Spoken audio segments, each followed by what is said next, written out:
Avec l'âge, le corps masculin subit des transformations hormonales, musculaires et circulatoires qui peuvent affecter la vitalité, la force physique et la qualité de la vie intime.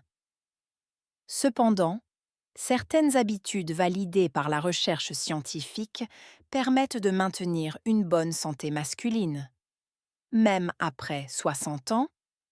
Dans cette vidéo, nous allons présenter 5 axes essentiels pour renforcer votre bien-être global, préserver vos fonctions physiques et soutenir une relation de couple épanouie. Ces conseils sont basés sur des données fiables et adaptés aux besoins spécifiques des hommes âgés. Avec l'avancée en âge, il est physiologiquement normal que les niveaux de testostérone diminuent progressivement chez l'homme. Cette hormone joue un rôle central dans la force musculaire, la densité osseuse, la fonction sexuelle et même dans le maintien de l'énergie générale. Selon une étude publiée en 2008 dans le New England Journal of Medicine, les niveaux de testostérone libre commencent à baisser de façon significative dès l'âge de 40 ans, avec une accélération notable après 60 ans. Une baisse modérée peut être sans conséquences graves, mais une chute plus marquée peut entraîner des signes cliniques, fatigue persistante, diminution de la libido, perte de masse musculaire, troubles de l'humeur, voire déclin cognitif. Il est donc pertinent d'adopter certaines stratégies permettant de soutenir naturellement la production de testostérone. Premièrement, l'alimentation joue un rôle direct. Des nutriments comme le zinc, le magnésium et la vitamine D sont essentiels à la production hormonale. Le zinc, par exemple, est impliqué dans la synthèse de la testostérone. Une étude de Prasad et al. 1996, publiée dans Nutrition, a montré qu'une supplémentation en zinc pendant 6 mois chez des hommes âgés présentant une carence légère améliorait significativement leur taux de testostérone. On retrouve ce minéral en quantité intéressante dans les huîtres, les graines de courge, les œufs et certaines viandes maigres. La vitamine D, quant à elle, agit comme un précurseur hormonal.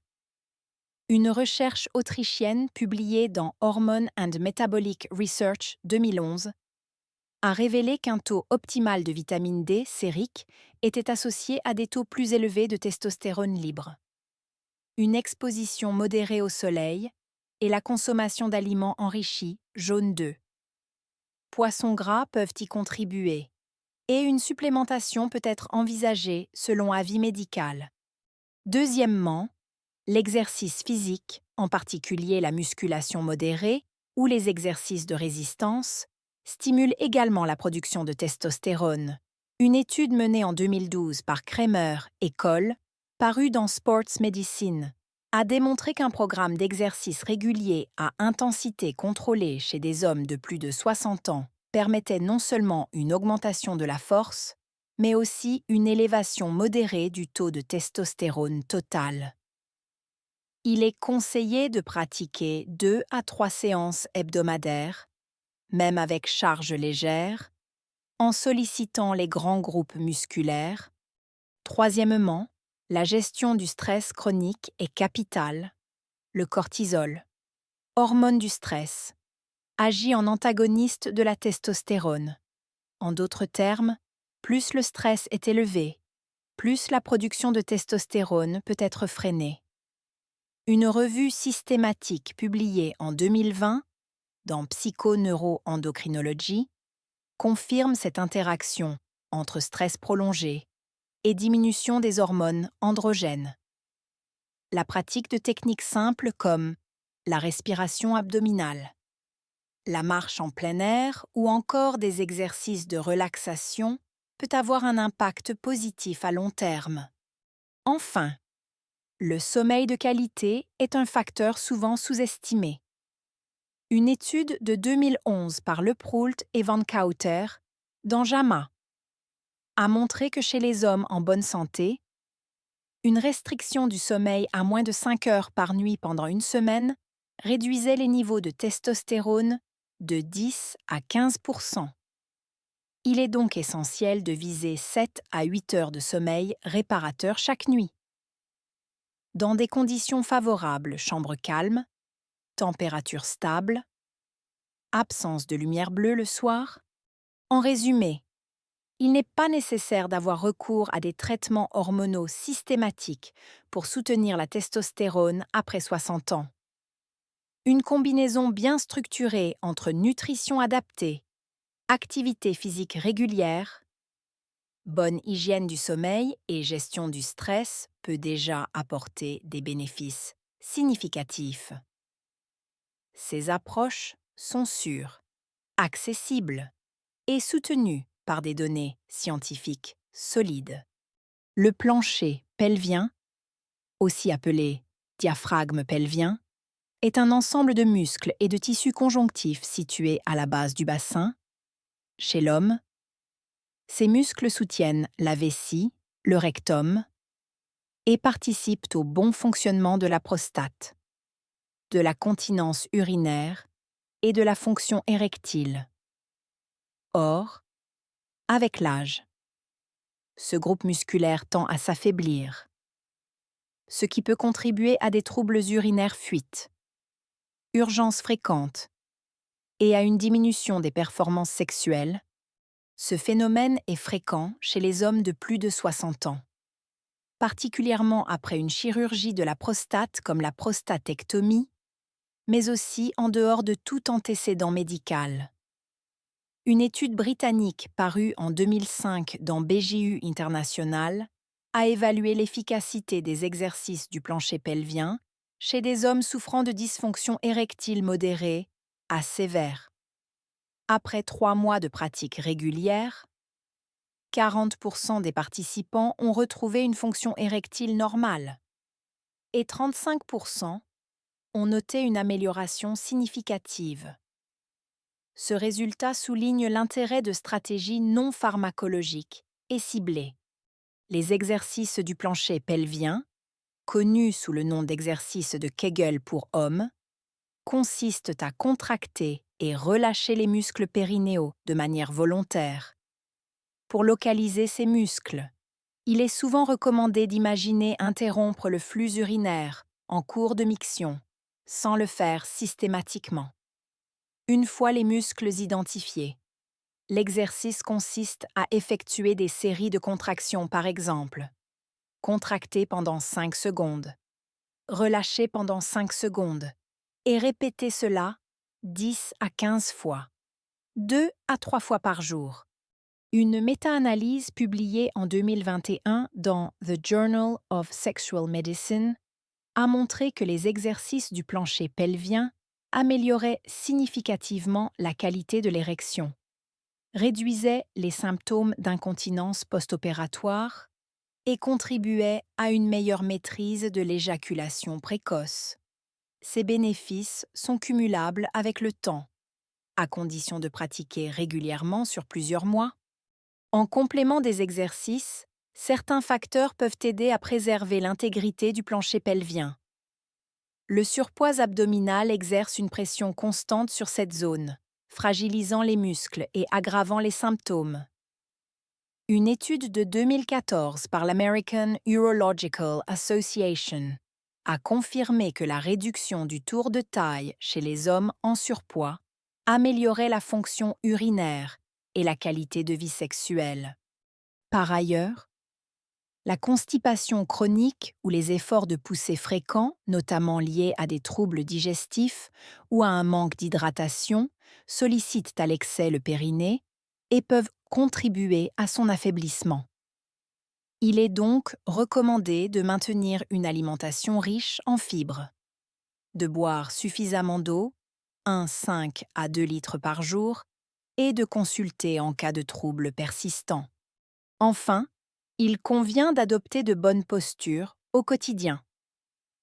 Les positions assises prolongées sur des surfaces dures, ainsi que certains exercices de musculation mal réalisés comme les crunchs excessifs, peuvent comprimer la région pelvienne Il est conseillé de varier les positions, de pratiquer des étirements adaptés et de privilégier une ergonomie favorable. En résumé, le renforcement du plancher pelvien est une approche simple, non invasive et scientifiquement validée pour améliorer la fonction urinaire et sexuelle chez l'homme de plus de 60 ans. Associés à une hygiène de vie équilibrée, les exercices spécifiques peuvent constituer une stratégie efficace de prévention et d'accompagnement du vieillissement fonctionnel. Il s'agit d'un levier souvent méconnu, mais accessible et sans effet secondaire, qui mérite une attention particulière dans toute démarche de santé masculine globale. La santé cardiovasculaire est étroitement liée à la fonction sexuelle chez l'homme, notamment à partir de 60 ans. En effet, l'érection dépend d'un bon flux sanguin, ce qui nécessite des artères saines et une circulation efficace. Or, les mêmes facteurs qui favorisent l'athérosclérose, accumulation de plaques dans les artères, comme une alimentation riche en graisses saturées. Le sucre raffiné ou le sel en excès sont aussi impliqués dans les troubles érectiles. Une étude majeure menée par l'équipe de Feldman et Hall, publiée dans JAMA en 1994, a établi que les troubles érectiles chez les hommes de plus de 50 ans pouvaient être un signe précoce de maladies cardiovasculaires silencieuses. En d'autres termes, l'érection agit souvent comme un indicateur de la santé artérielle générale. Par conséquent, adopter une alimentation protectrice pour le cœur a un impact direct sur la fonction sexuelle. Le modèle alimentaire le plus documenté dans ce domaine est le régime méditerranéen, riche en fruits, légumes, légumineuses, poissons gras, huiles végétales, notamment l'huile d'olive, et pauvre en viande rouge et aliments ultra transformés. Ce régime contribue à améliorer la fonction endothéliale, c'est-à-dire la capacité des vaisseaux sanguins à se dilater efficacement. Une étude publiée en 2010 dans The American Journal of Clinical Nutrition a montré que les hommes suivant ce type de régime avaient 40% moins de risque de développer des troubles érectiles. Parmi les aliments clés à intégrer régulièrement figurent La betterave riche en nitrates naturels. Elle favorise la vasodilatation et améliore le flux sanguin. Une publication de Hypertension Research 2015 a démontré que la consommation quotidienne de jus de betterave pendant 4 semaines améliorait la pression artérielle et la circulation périphérique. Les fruits rouges myrtilles, fraises, mûrs, riches en flavonoïdes. Ils ont un effet protecteur vasculaire. Une étude de Harvard Cassidy et al. 2016 a observé une réduction de 14% des troubles érectiles chez les hommes consommant régulièrement ces antioxydants. Les poissons gras saumon, maquereaux, sardines sources d'oméga 3, ils réduisent l'inflammation vasculaire et favorisent une bonne fluidité du sang. les noix, amandes et graines apportent du magnésium, du zinc et des acides gras bénéfiques pour la production hormonale. À l'inverse, il est conseillé de limiter certains aliments qui nuisent à la santé sexuelle à long terme. Les charcuteries, les produits frits, les plats industriels riches en graisses trans, les boissons sucrées et les excès d'alcool qui perturbent l'équilibre hormonal et endommagent les vaisseaux sanguins.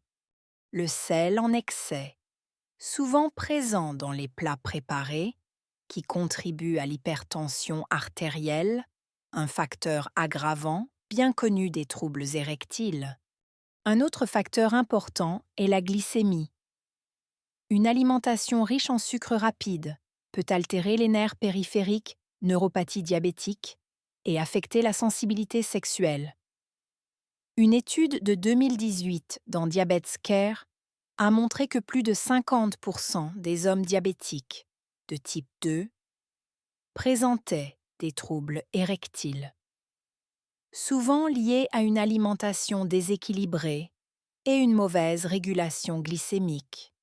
Enfin, l'hydratation ne doit pas être négligée. Une légère déshydratation peut diminuer l'afflux sanguin et augmenter la fatigue.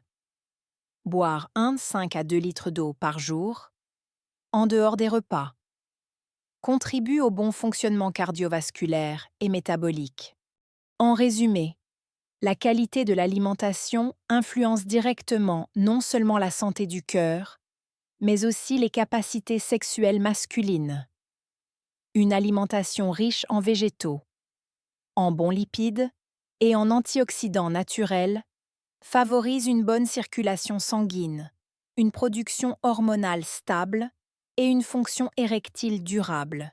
Il s'agit d'une stratégie à la fois préventive et curative, accessible à tout âge et étayée par une abondante littérature scientifique. Avec l'avancée en âge, les enjeux de la vie de couple évoluent, les rythmes ralentissent, les priorités changent, mais le besoin d'intimité émotionnelle et de complicité demeure. Or, de nombreuses études démontrent que la qualité de la communication au sein du couple joue un rôle central dans la santé globale, la satisfaction sexuelle et le bien-être psychologique, en particulier chez les hommes. Après 60 ans, selon une recherche longitudinale publiée par l'Université de Chicago en 2010 dans Archives of Sexual Behavior, les hommes âgés qui déclarent une bonne qualité de dialogue avec leur partenaire présentent non seulement une vie sexuelle plus satisfaisante, mais aussi moins de troubles anxieux, moins de douleurs chroniques et une meilleure estime de soi. Cela s'explique par le fait que l'échange régulier, sincère et respectueux renforce le sentiment de sécurité affective, diminue les tensions et favorise une sexualité plus détendue et fonctionnelle. La communication dans le couple ne se limite pas à parler de problèmes. Elle inclut plusieurs dimensions complémentaires: exprimer ses besoins clairement, formuler ce que l'on attend, sans détour ni jugement, favorise la compréhension mutuelle. Écouter activement, cela implique de se concentrer sur ce que dit l'autre, sans l'interrompre, et de reformuler si besoin pour éviter les malentendus. Donner des retours positifs réguliers des mots simples, valorisants, peuvent avoir un impact significatif sur le climat relationnel. Gérer les désaccords sans escalade, une étude de 2018 dans Journal of Marriage and Family, souligne que les couples âgés ayant des désaccords ponctuels mais bien gérés conservent une satisfaction conjugale équivalente, voire supérieure, à celle des couples plus jeunes. Par ailleurs, le vieillissement peut entraîner des modifications corporelles ou des troubles de santé, problèmes de prostate, douleurs articulaires, fatigue chronique, qui ont un impact direct sur la sexualité. Si ces sujets ne sont pas abordés ouvertement, ils peuvent générer frustration, retrait affectif et malentendus. En revanche, lorsqu'un homme partage honnêtement ses ressentis et ses limites avec sa partenaire, cela ouvre la voie à une adaptation progressive et bienveillante de la vie intime, sans culpabilisation ni pression. Il est également utile de créer volontairement des moments de complicité hors du quotidien. Il peut s'agir de promenades partagées, de repas sans écran, de souvenirs évoqués ensemble ou de projets simples à deux. Ces instants renforcent la connexion émotionnelle, ce qui constitue un socle solide pour la continuité de l'intimité physique. Des programmes de soutien relationnel existent également, en ligne ou en cabinet, souvent animés par des psychologues spécialisés en thérapie de couple.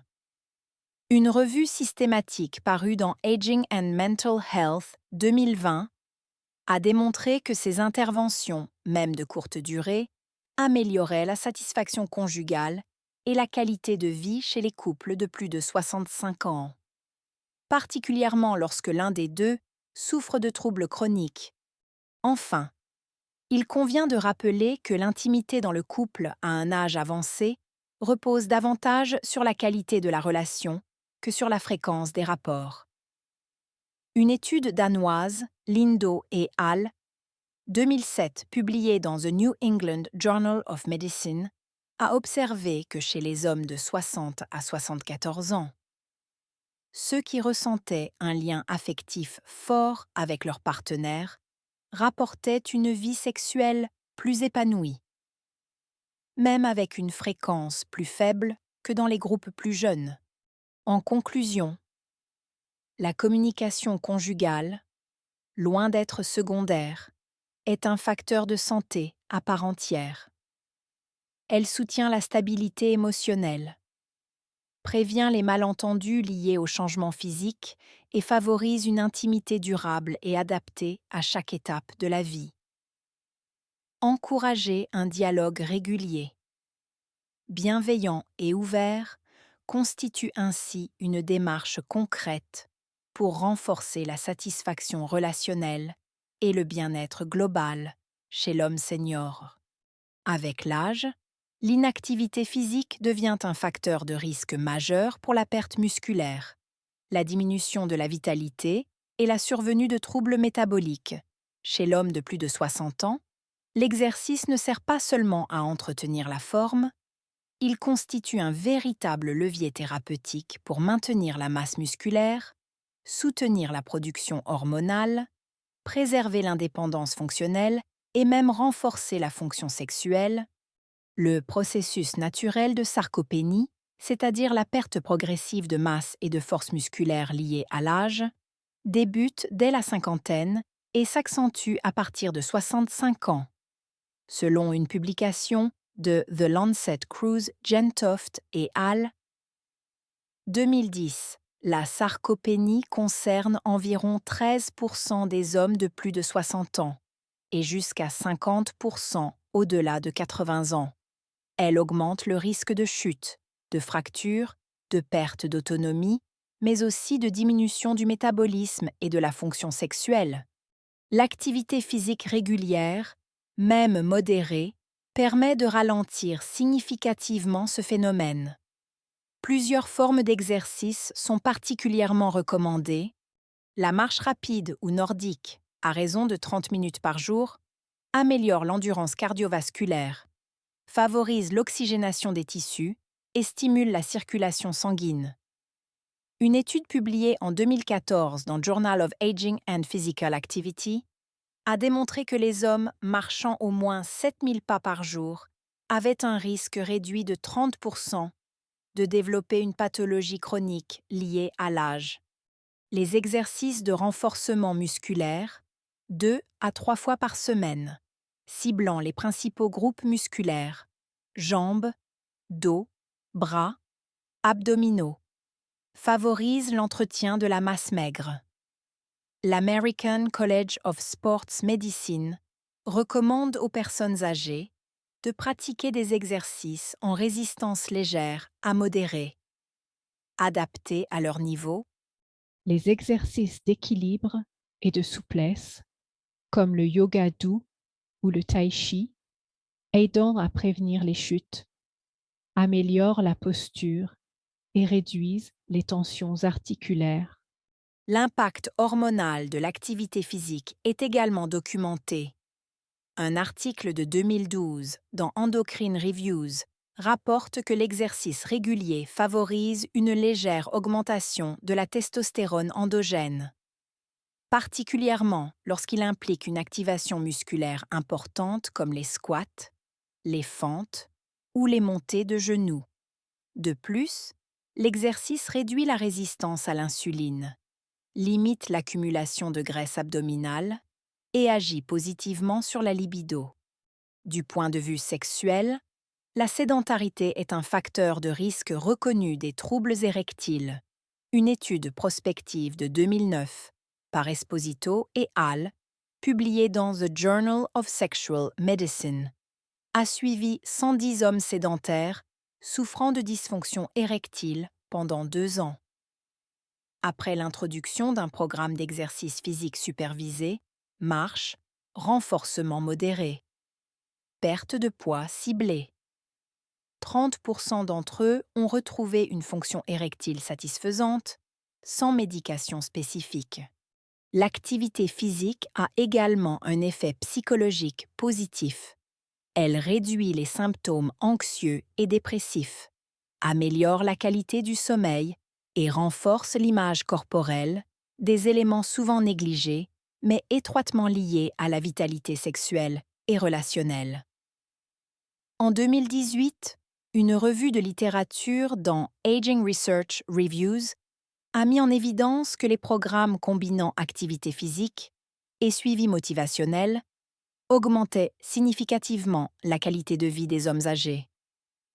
Tous paramètres confondus. Enfin, il est essentiel de rappeler que l'activité physique doit être adaptée aux capacités individuelles. Il n'est pas nécessaire de pratiquer un sport intensif pour en tirer des bénéfices. La régularité prime sur l'intensité. Commencez par 10 minutes quotidiennes, puis augmentez progressivement, est souvent plus efficace que des efforts ponctuels trop exigeants. La consultation préalable avec un professionnel de santé ou un kinésithérapeute est recommandée en cas de pathologie chronique ou de reprise après inactivité prolongée. En conclusion, le mouvement quotidien constitue l'un des piliers les plus puissants de la santé masculine après 60 ans. Il prévient le déclin fonctionnel, soutient la production hormonale, améliore la performance cardiovasculaire et renforce la confiance en soi. À long terme, il agit comme un véritable facteur protecteur de la qualité de vie, tant sur le plan physique que psychosexuel. À partir de 60 ans, la santé masculine repose sur une approche globale, intégrant à la fois le corps, l'hygiène de vie et la qualité des relations. Comme nous l'avons vu, 5 leviers simples mais essentiels permettent de préserver la vitalité, la force et l'épanouissement personnel au sein du couple, soutenir naturellement les niveaux de testostérone, renforcer le plancher pelvien, adopter une alimentation bénéfique pour le cœur et la fonction sexuelle, cultiver la communication dans la relation et maintenir une activité physique régulière. Ces stratégies sont validées par la recherche scientifique et peuvent être mises en œuvre progressivement, sans exigence excessive ni recours systématique à la médication. Chaque ajustement dans vos habitudes quotidiennes peut contribuer à améliorer durablement votre qualité de vie. Nous vous recommandons de consulter votre professionnel de santé avant d'entamer tout nouveau programme d'exercice ou de supplémentation, afin d'adapter les conseils à votre situation personnelle. Si vous avez trouvé cette vidéo utile, n'hésitez pas à cliquer sur J'aime pour soutenir la chaîne. Abonnez-vous dès maintenant pour recevoir chaque semaine des conseils fiables sur la santé après 60 ans. Et partagez cette vidéo avec un proche concerné par ces sujets, car bien vieillir, c'est aussi s'informer.